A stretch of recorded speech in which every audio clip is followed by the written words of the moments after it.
लेकिन वो जीते जी उन्होंने जो रचनाएं लिखी थी, उन रचनाओं के बदले में उनको 2 रोटी का भी साधन नहीं मिलता था।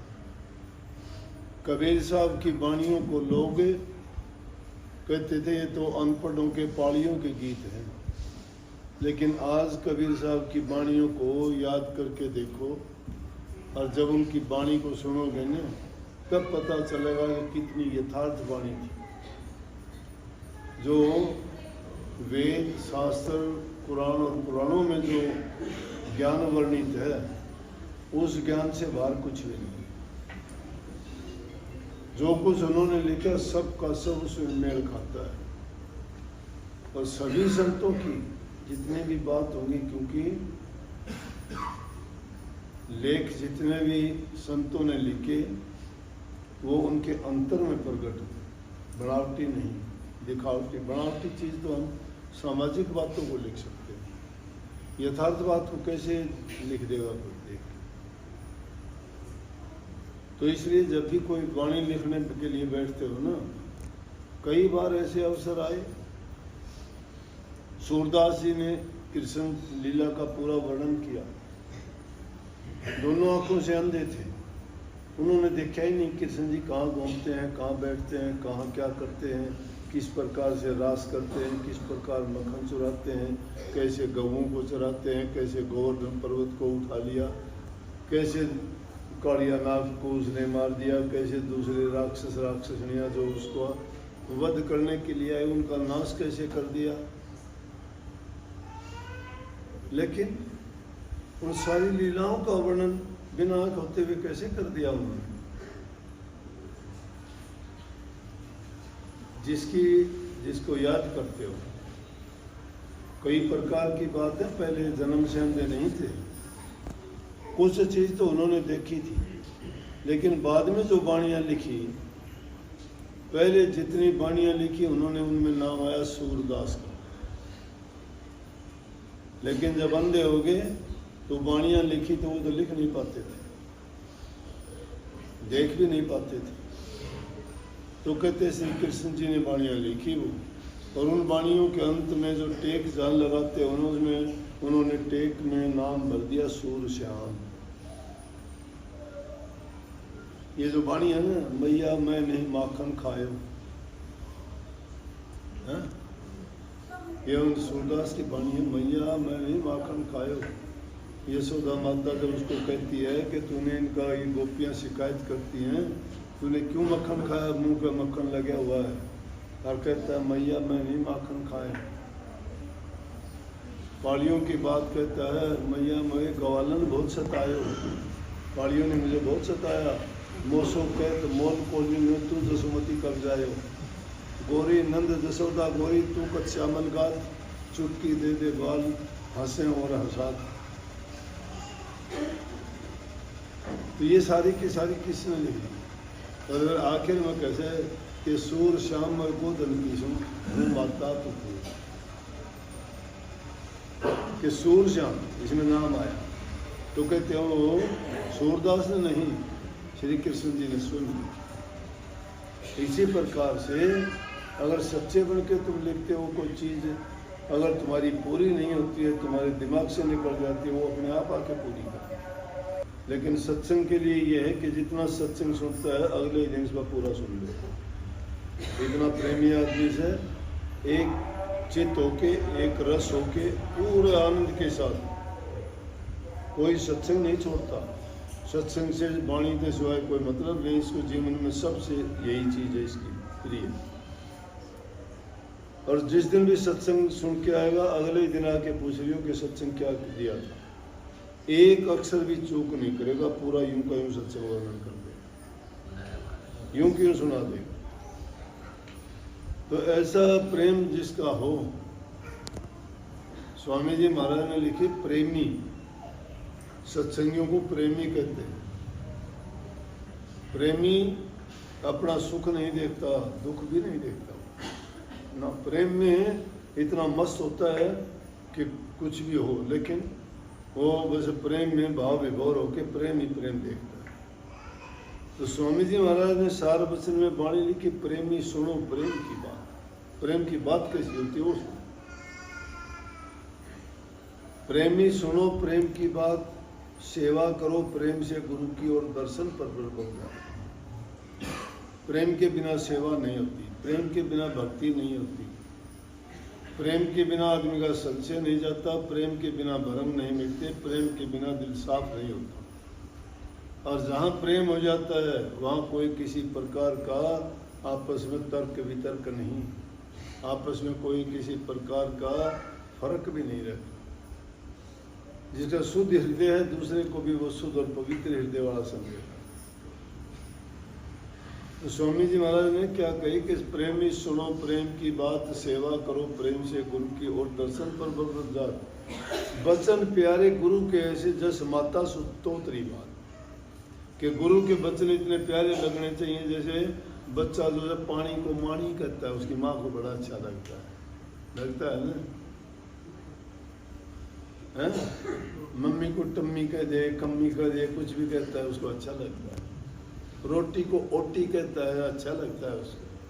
तोतरी बात, तोतरी जवान तब होता है, लेकिन उसकी माँ को कितना अच्छा लगता है। इसी प्रकार शिष्य को गुरु के वचन इतने अच्छे लगने चाहिए जैसे माँ को अपने छोटे बच्चे के वचन लगते हैं। वचन प्यारे गुरु के ऐसे जस माता सु तोतरी बात, उठत बैठत सोवत जागत और खावत पीवत बिसर नहीं जात। कैसे याद रखो, उठत बैठत सोवत जागत खावत पीवत बिसर नहीं जात। खाते हो, पीते हो, उठते हो, बैठते हो, सोते हो, जागते हो, याद रखो। ऐसी लगन गुरु संग जाकर वो गुरुमुख परमार्थ पाना। अगर परमार्थ और भक्ति के रास्ते पर चलते हो तो ऐसा गुरुमुख जो होगा, ऐसा ये काम करता है, उसको वो परमार्थ का परिणाम मिलता है। और ऐसी लगन गुरु संग जिसकी नहीं है सो सब हिरसी जानो। हिरसी, हिरसी कौन है? जो रीस कर ले, जैसे रीस करे, नकल, देखा देखी, दिखावटी बनावटी, दिल से नहीं। प्यार दिल से होता, दिल से प्यार होता है, वो दिखाने की जरूरत नहीं। कई आके कहते हैं, ये लड़कियां आके कई बार शिकायत करती हैं, ये मेरा घरवाला शराब पीता है। निकम्मे आदमी है, जिंदगी को जिसने बर्बाद करना है, शराब से क्या मिलता है बताओ? पैसे की बर्बादी, शरीर की बर्बादी, परिवार की बर्बादी, हर प्रकार से सारे दुख रोग बीमारी एक चीज से लगते हैं और फिर भी नहीं संभलता। और सबसे बुरी बात ये, बच्चे बड़े बड़े हो जाते हैं, लड़की लड़के शादी लायक होते हैं, बच्चे भी उसको कहते हैं कि आप ये काम ना किया करो। फिर भी उनको ये लज्जा और शर्म नहीं आती कि तेरे बच्चे तुझे शिक्षा देते हैं, तुझे उनको शिक्षा देनी चाहिए, और ये उल्टी गंगा पहाड़ कैसे चढ़ने लग रही है। फिर भी उनको लज्जा और शर्म नहीं है। फिर उन बच्चों को दोष देते हैं। अगर कोई बच्चा उनको मना करता है, बोलता है, तो उनको कहते हैं कि तू मुझे शिक्षा देने वाला हो गया। ये बर्बादी है। अब नौजवान, उन बच्चों को कौन मना कर देगा? जिनके माँ बाप गलत रास्ते पे चलते हैं, अपने बच्चों को रोक लेंगे वो? अपने जो समाज में ये कहते हैं कि देख बाप घर करे आप घर। जो अपने पिता के घर में देखती है, लड़की को लड़का को, वो बाहर जाके अपने घर में वैसा ही करेगा जैसे अपने पिता के घर से संस्कार लिए।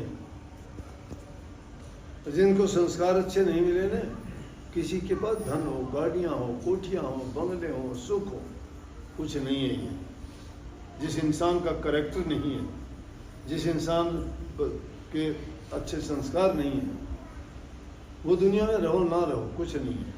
लोग आगे से नहीं पीछे से बोलते होंगे, लेकिन खुदा के दरबार में तो उसका खाता जीरो है। वहाँ क्या खाता है उसका? प्रभु को भक्ति प्यारी है और कोई चीज़ प्यारी नहीं है। ये मौका भी इसीलिए मिला, तो क्या करते, बर्बाद कर लेते। तो ये चीज़ नकल करने की नहीं है। नकल करो तो अच्छा काम करने की। जब तुम्हें संतोष आ जाएगा, शांति आ जाएगी, तुम्हारे दिल में प्रेम अपने आप पैदा हो जाएगा, हृदय कोमल हो जाएगा, तुम्हारे दिल में दया होगी। शांति जिसके दिल में है, भक्ति के रास्ते पे चला, उसके हृदय में दया होगी। वो दूसरे की पीड़ा को समझ लेगा।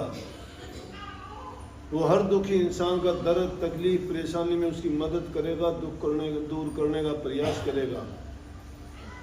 तो जो ऐसा काम करता है वो प्रभु का सच्चा भक्त है। पहले अपने आप को सुधारो, फिर अपने घर परिवार के बच्चों को, परिवार के सदस्यों को सुधारो, फिर समाज में निकलोगे तो तुम्हारी बात को दूसरे लोग भी मान लेंगे, क्योंकि वो समझेंगे इस इंसान ने जब अपना इतना अच्छा कर लिया और उसको देख के दूसरे लोग भी अच्छा करने लगे। समझ गए? तो ये जो बात बताई बहाने बना लेते हो, फिर कहते हो, कई आके कहेंगे मेरा घरवाला शराब पीता है। अच्छा, मैं आपका फोटो लेके गई थी, फोटो पाट दिया, फेंक दिया। क्यों फेंक दिया भाई? कोई दुष्ट इंसान होगा, मैं तो दारू पिए हुए फोटो के आगे मत्था रगड़ते देखे हैं। ये गलती माफ करिए बाबा, बनास पी ली। कितने मेरे टकराते हैं, जानते हैं ना, और वो डामाडोल मिल भी जाएंगे तो हाथ जोड़ के ना अन्यों कहे बाबा माफ करना, मैं ठीक नहीं, मैंने वो गलत काम कर रखे है। देखो भावना उसकी है। तो शराबी लोग वो तुम्हारे फोटो नहीं फोड़ते, तुम फुटवाते हो, तुम उनके साथ जिद करते हो। तुम अगर उनके साथ प्रेम का बर्ताव करो, अच्छी तरह से उनसे बात करो, तो वो तो फोटोओं को नहीं तुम्हारे भी पैर पकड़ लें। लेकिन तुम्हारी परेशानियों के कारण भी ऐसी हालत होती है कई बार। जिद ना करो, प्रेम बहुत बड़ी चीज़ है। और फिर फोटो तो कागज़ के होंगे, शीशे के होंगे, लकड़ी के होंगे, उनको तो पाड़ के फेंक देगा। वो फोटो नौरे बिठा लो, नेहते में बिठा लो, कौन काट है? फिर दिखाने की भी जरूरत को नहीं, गुरु मूर्ति ही में रखो। बाहर तो दिखाने की चीज़ है, प्रचार थोड़ा करना तुमने, जलसा जुलूस निकालना है के ले यो मेरा गुरु जी, मैं इसकी चली। ये अलग चीज़ है। जो प्रेमी होंगे घर में तुम्हारे, मैं तुमने ऐसे दिखा दूँ तो इस आश्रम में फोटो नहीं है। इतना कैमरी गांव में चले जाइए, कृष्ण से दाड़ा का पूछ लियो, तुम उनका घर में बैठ के देख लियो, घर आश्रम में भी इतने फोटो कर पाओ। अगले में दूसरी चीजें पसंद को नहीं, छोटे लेके बड़े पर। आज गए थे नानी सांकरी में, उनके देख लो, और तमुड़े बड़े बड़े गुरुमुख बने हंडू थारा गुरुओं का, संतों का, महात्माओं के फोटो हैं तुम्हारे घरों में। फोटो देखते ही तुम्हारे विचार आएंगे, शुद्ध विचार आएंगे। लेकिन वो गंदे मंदे फोटो जब तुमने लगा रखे हैं, तुम्हारे बच्चों में अच्छे विचार कैसे आ जाएंगे? बोलती हैं तस्वीरें, ताकत तुम में होनी चाहिए। तुम्हारा दिल पवित्र सच्चा हो, तुम्हारे ख्यालात ऊंचे हों। उस तस्वीर नहीं है, पत्थर भी बोलते हैं, पेड़ भी बोलते हैं। मैं कल बताऊं था, तुम्हारे विश्वास से बोलते हैं। तुम खुद जागृत नहीं हो, तुम खुद भी जड़ चीज हो, उनको तुम भी जड़ लगते हो। नहीं लगते तो हम बता दूंगा, पेड़ पौधे भी। तुम पेड़ पौधे की तरफ फूल तोड़ने के लिए चल दियो, फूल पहले ही मुरझाना शुरू कर दिया, उसको पता है तो ये दूसरा आदमी तोड़ेगा तुझे। तुम कुल्हाड़ा लेके काटने के लिए चल दियो, पेड़ उदास हो जाएगा। अरे और नहीं तो छोटा छोटा बता, छुई मुई जब पेड़ का नहीं पर हाथ कर दियो, मुरझा जाएगा। पहले एक पेड़ होता है बहुत छोटा सा घास, छुई मुई बोलते हैं अंग्रेजी में, कहते हैं टच मी नॉट। छोटा सा होता है वो घास की तरफ हाथ करोगे ना, बुझ जाएगा बेचारा, हाथ करते ही। तो उनमें भी ये है। तो इंसान तो सब कुछ जानता है, इसमें ज्ञान, बुद्धि, विवेक, विचार सब कुछ होते हुए भी ये बर्बादी की चीज को तो ढूंढता फिरता है, अच्छाई के रास्ते पे नहीं चलता। तो ये ऐसी चीज है कि जिनको हम सही दिल से और सच्चाई के रास्ते पे चलते हुए उनको अपने हृदय में कायम कर लेना, तो हमारा जीवन पवित्र हो जाए। यही भक्ति है। ये नाम तो ओट है, नाम तो ओट है। नाम तुमने कौन सा जप लिया? नाम का मतलब है मन की एकाग्रता होनी चाहिए, मन में पवित्रता होनी चाहिए, शुद्धता होनी चाहिए। रामायण में सीधी कही है, रामचंद्र जी कहने लगे, निर्मल मन सोई जन मोहि पावा। जिसका मन निर्मल है वो ही मुझे पा सकता है। मुझे छल छिद्र कपट न स्वभाव, छल छिद्र और कपट वाला आदमी मुझे अच्छा नहीं लगता। मैं जो मुझे याद करता है, जो कोई भजे भजू में वाको हूँ दासों का दास, सेवा करे करूँ मैं सेवा, हो पक्का विश्वास, यही तो मेरे मन में ठन। मैं हूँ भक्तों का दास, भगत मेरे मुकुट मणि।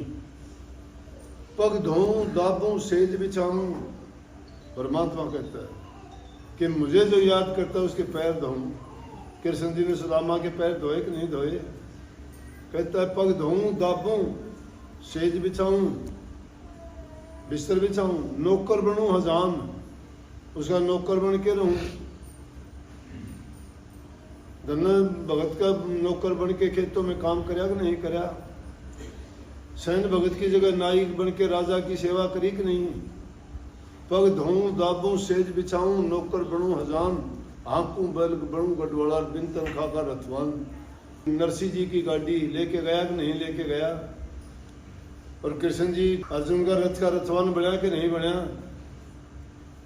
भक्तों के लिए हाजिर नाजिर परमात्मा। परमात्मा कभी क्या सोचते हो? सातवां आकाश पर नहीं बैठा।